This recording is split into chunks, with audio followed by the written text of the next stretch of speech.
Hivi umeshawahi kujiuliza kwa nini unaweza kusahau mazuri 10 lakini ukakumbuka baya moja tu ambalo linaweza kuharibu wiki yako nzima?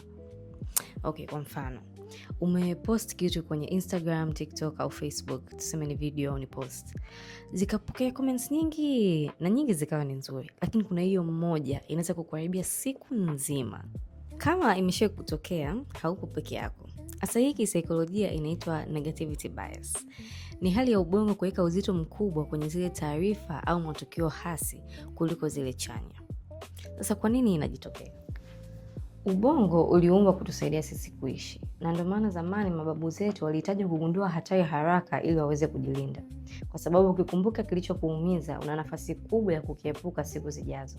But the good thing is, ubongo pia unaweza kuanza kujifunza yale mazuri, kuyaona na kuyathamini. Kwa kushukuru kwa mambo madogo madogo kila siku, lakini pia kujikumbusha kwamba hilo tukio baya halifuti yale mazuri yote yaliyojitokea.